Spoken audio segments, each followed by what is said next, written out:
I have a video on YouTube where I'm getting cussed out by a for sale by owner, but I was getting my reps in. Right.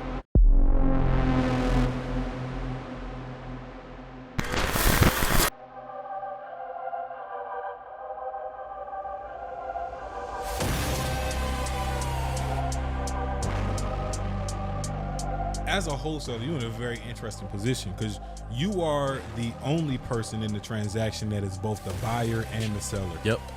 And then you have a buyer that is the end buyer, and then you have a seller that is the beginning of this transaction.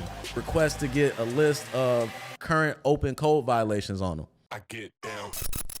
So I was working 8 to 5 job. I was working at a logistics company. You know, I was working there for 7 years.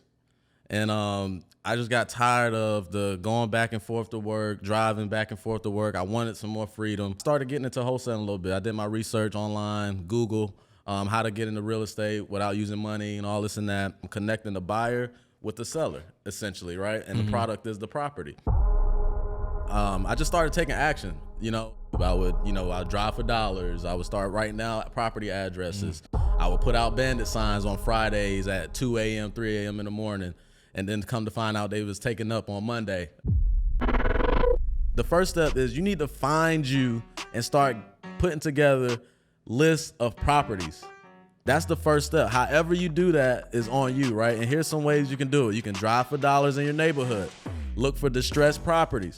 What I mean by distressed properties, they have tarps on the roof, overgrown grass, they have trash in the driveways, busted windows, properties that you probably wouldn't even live in. There's also software, right? Software, you can, use your prop streams, your prop wires, REI Pros, all these different websites to download a list of property addresses that you can then call.